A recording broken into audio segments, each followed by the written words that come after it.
Konsep redoks tidak berhenti sampai pada transfer elektron. Konsep redoks berkembang dengan munculnya reaksi-reaksi yang tidak bisa dijelaskan dengan konsep elektron ataupun pengangkatan oksigen. Permasalahan ini hanya dapat dijelaskan dengan konsep bilangan oksidasi atau biasa kita singkat biloks.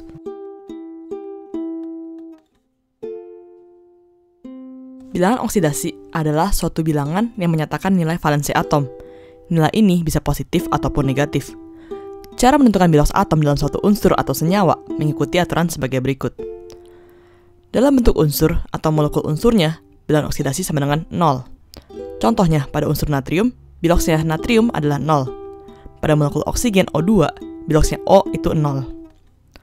Dalam senyawa ion, bilangan oksidasi atom-atomnya itu sama dengan muatan kation dan anionnya. Contohnya, pada natrium klorida, natrium memiliki muatan +1 dan klorin muatannya -1. Maka biloks Na adalah +1 dan biloks Cl adalah -1. Bilangan oksidasi atom-atom lain dalam suatu senyawa ditentukan menurut aturan berikut. Biloks atom golongan 1A adalah +1. Biloks atom golongan 2A adalah +2. Biloks atom-atom unsur halogen pada senyawa biner adalah -1. Pada senyawa poliatom bergantung pada senyawanya. Biloks oksigen dalam senyawa adalah -2, kecuali pada peroksida H2O2 itu adalah -1. Dan pada superoksida seperti Na2O dan K2O adalah -0,5. Biloks atom hidrogen adalah +1, kecuali pada senyawa hidrida seperti natrium hidrida yaitu -1. Jumlah total biloks pada senyawa netral adalah 0. Jumlah senyawa biloks pada ion sesuai dengan muatan ionnya. Contohnya pada air H2O, totalnya itu adalah 0. Biloksnya sendiri ada 2H yang masing-masing +1 dan oksigen -2. Contoh lainnya pada ion karbonat CO3 2-. Total senyawa biloksnya adalah -2. Biloks atomnya sendiri bisa dihitung dengan menggunakan aturan sebelumnya. O bernilai -2. Karena ada 3 O, jadinya -6. Sisanya adalah biloks C dikurangi 6 sama dengan -2. Maka biloks C karbon adalah 4. Itu semua adalah aturan-aturan dalam menentukan biloks. Contoh soalnya. Tentukan biloks nitrogen pada molekul nitrogen dioksida NO2 dan ion amonium NH4+. Pada nitrogen dioksida, kita lihat ada 2 oksigen, berarti nilainya itu 2 dikali -2 sama dengan -4. Maka untuk mencapai netral, biloks nitrogen adalah +4. Pada ion amonium NH4+, ada 4 hidrogen. Berdasarkan aturan hidrogen, biloksnya itu +1. Maka 4 kali 1 sama dengan +4.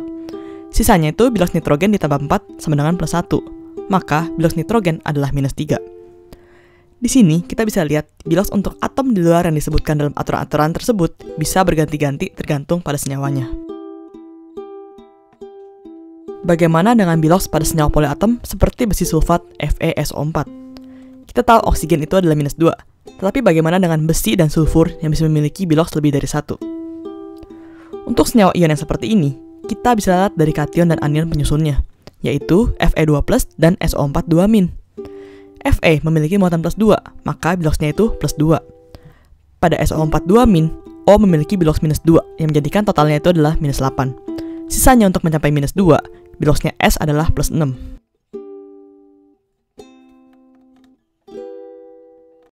Coba kita perhatikan reaksi berikut ini. Sulfur dioksida berikatan dengan oksigen membentuk sulfur trioksida. Kalau kita lihat dari konsep pengikatan oksigen, maka reaksi ini termasuk reaksi oksidasi. Jika kita lihat dari konsep transfer elektron, maka kita pasti bingung. Untuk menyelesaikan masalah-masalah seperti ini, kita melihat reaksi dari biloksnya. Dalam konsep biloks, jika atom memiliki kenaikan biloks, maka dinyatakan bahwa atom tersebut mengalami oksidasi. Sebaliknya, jika biloksnya menurun, maka dinyatakan bahwa atom tersebut mengalami reduksi. Coba kita balik lagi ke reaksi yang tadi. Untuk menerapkan konsep biloks, mari kita tuliskan semua biloks dari unsur-unsur yang terlibat dalam reaksi. SO2 memiliki total biloks 0 karena netral. Biloksnya O adalah -2, maka biloks S di sini adalah +4. Biloks O pada O2 adalah 0 karena merupakan molekul unsur. SO3 memiliki total biloks 0 karena netral juga. Biloks O adalah -2, maka biloks S adalah +6. Dari sini kita bisa lihat bahwa S memiliki kenaikan biloks dari +4 menjadi +6, yang berarti unsur belerang ini mengalami oksidasi.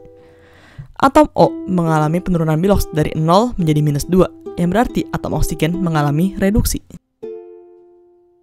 Ada pula reaksi yang disebut dengan reaksi Swar-redoks atau disproporsionasi, yaitu reaksi yang mengalami oksidasi dan juga reduksi pada pereaksinya. Contohnya, pada reaksi hidrogen peroksida menjadi air dan oksigen. Pada hidrogen peroksida, bilas oksigen mengikuti aturan khusus yaitu -1.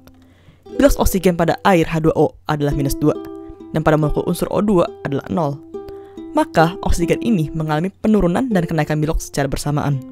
Reaksi seperti inilah yang disebut dengan Swar redox.